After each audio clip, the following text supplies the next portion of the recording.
El martes 11 de septiembre de 1973, Salvador Allende ingresa bien temprano al Palacio de la Moneda, la sede del gobierno de Chile. Antes de escuchar la primera proclama de los militares, el presidente ya sabe que las Fuerzas Armadas intentan destituirlo.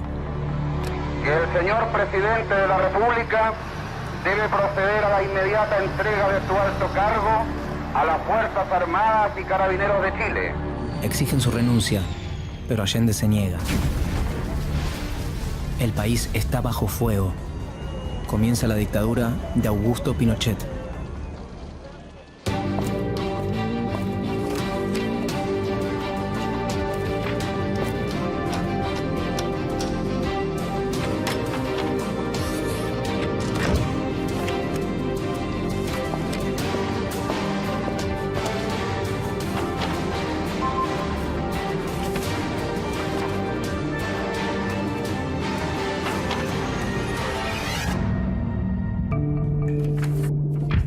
Tres años antes del golpe militar, el 4 de septiembre de 1970, Salvador Allende había ganado las elecciones como candidato de la Unidad Popular, una coalición formada por partidos de izquierda socialistas y comunistas.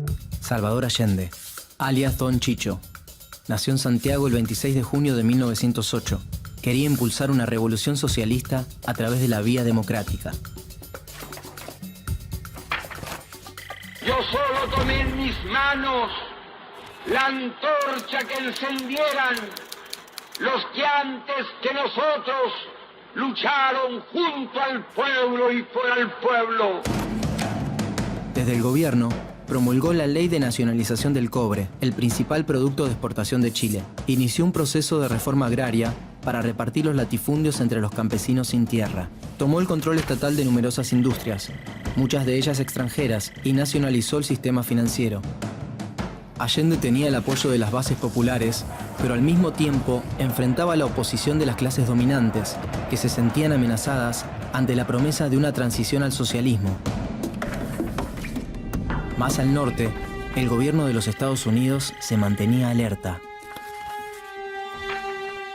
Estados Unidos no estaba dispuesto a tolerar otra experiencia como la Revolución Cubana en el continente, y desde fines de los 60, el Departamento de Estado estadounidense difundió entre las Fuerzas Armadas latinoamericanas la doctrina de seguridad nacional.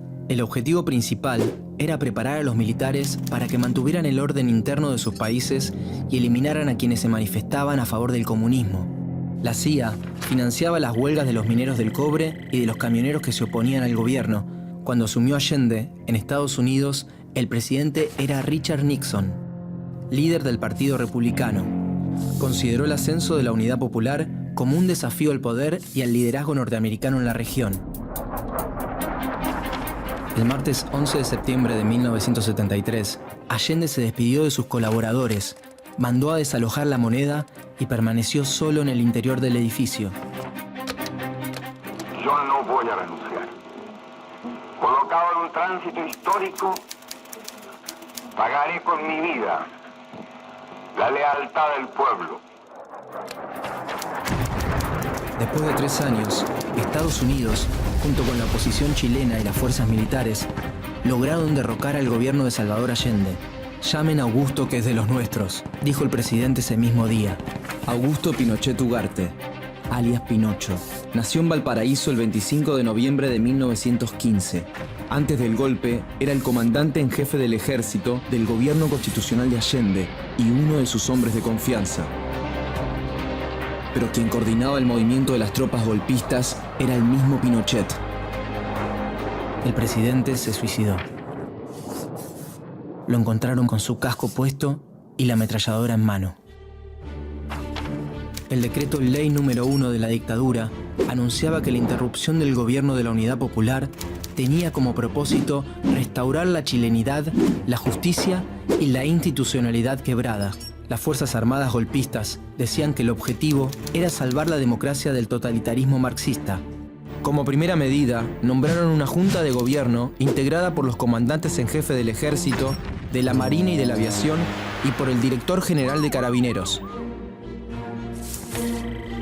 Las Fuerzas Armadas chilenas clausuraron el Parlamento por decreto, declararon el estado de sitio y el toque de queda, prohibieron las manifestaciones sociales, las actividades sindicales e intervinieron en la universidad al mismo tiempo que obligaron a exiliarse a miles de chilenos. Toda la información estaba controlada. En esos tiempos se prohibió la tira cómica argentina Mafalda por considerarse tendenciosa y destructiva. El régimen intentaba imponer en la población civil características de la cultura militar, la educación autoritaria, el acatamiento de las órdenes y la sumisión. El instrumento central para mantener el control social y político fue la Dirección Nacional de Inteligencia, la DINA. Se creó en noviembre de 1976. Era una policía secreta con facultades casi ilimitadas. Su acción se orientó a detectar, detener sin juicio y en algunos casos eliminar a quienes consideraba los enemigos del gobierno, tanto dentro como fuera de Chile. La DINA quebró todas las resistencias civiles. Al sur de Chile, los dueños de los latifundios, ayudados por la policía, persiguieron y asesinaron a los campesinos y dirigentes sindicales que habían apoyado la reforma agraria.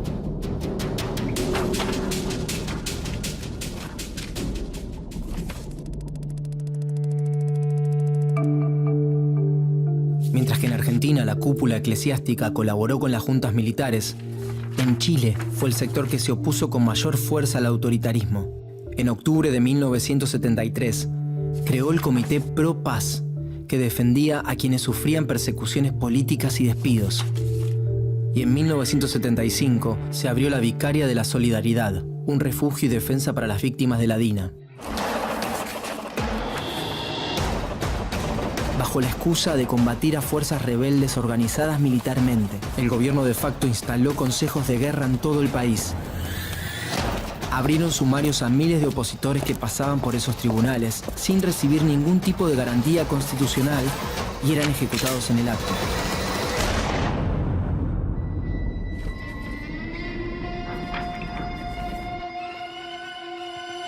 Este proyecto se incluía en un plan mayor que abarcaba a todo el Cono Sur. El Plan Cóndor, digitado desde los Estados Unidos, se puso en marcha en 1975 en Santiago. Se trataba de una red de coordinación represiva entre las dictaduras de Chile, Paraguay, Argentina, Brasil y Uruguay, para perseguir y asesinar a los supuestos enemigos internos de la región. A través del terror y el autoritarismo, se impuso un modelo político y económico neoliberal. El régimen creó un nuevo código laboral, privatizó los aportes previsionales, la salud, la educación y recortó la intervención del Estado en el área de seguridad social. La tasa de desempleo alcanzó el 20%, se redujo el salario de los trabajadores y las privatizaciones de las áreas sociales agrandaron la brecha entre ricos y pobres. La liberalización de la economía provocó también la quiebra de pequeñas y medianas empresas que elaboraban productos para el mercado interno. Solo había un camino para llevar adelante este modelo: el autoritarismo. A la presión en contra de la dictadura que ejercían los sacerdotes, se sumaron las denuncias internacionales, especialmente cuando el 21 de septiembre de 1976 estalló una bomba en el automóvil de Orlando Letelier, ex canciller de Allende, en Washington. El gobierno de Estados Unidos no toleró un acto de esa naturaleza dentro de sus fronteras y comenzó a investigar el caso. Pinochet debió cerrar la DINA y permitir la extradición del agente secreto de nacionalidad estadounidense, a quienes todos señalaban como responsable.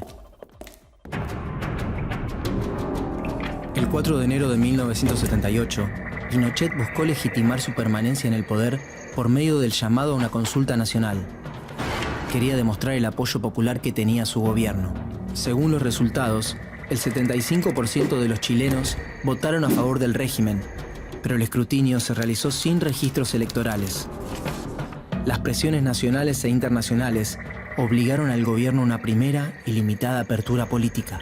El 11 de marzo de 1978 se levantó el estado de sitio, aunque continuaba el estado de excepción, que era solo levemente menos restrictivo. 1978 fue además un año de tensión internacional para el régimen. Solo la mediación del Vaticano evitó una guerra entre las dictaduras de Argentina y Chile, que estaban dispuestas a dirimir con las armas un conflicto de límites territoriales en el canal de Beagle.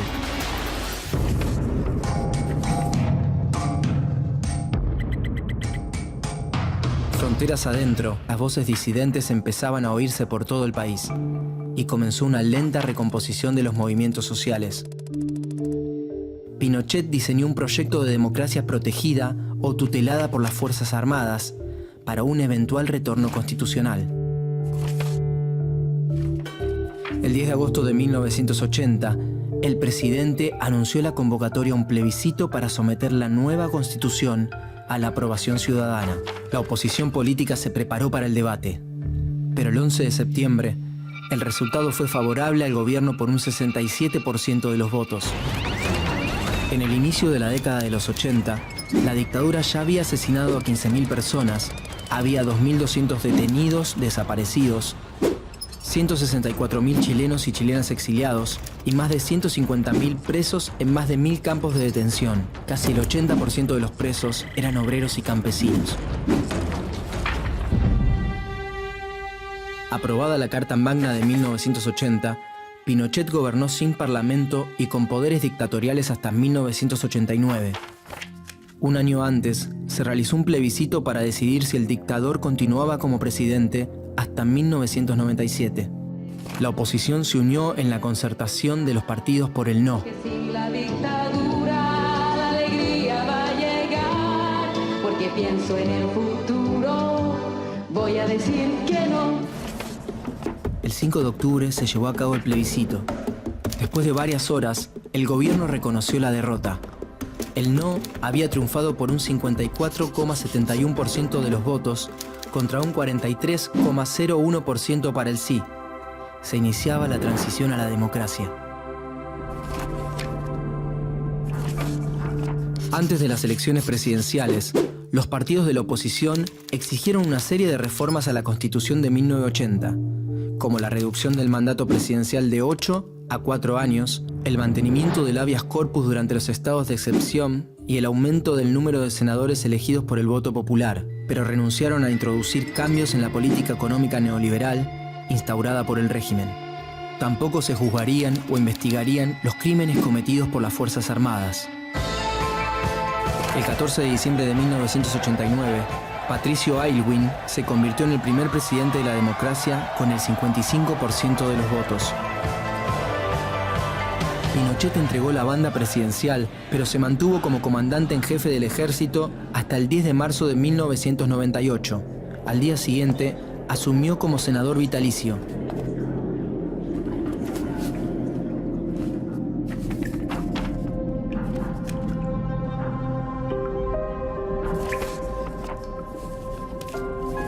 El terrorismo de Estado, encabezado por Augusto Pinochet, impuso una política represiva que profundizó la concentración de la riqueza y aumentó las desigualdades sociales y económicas.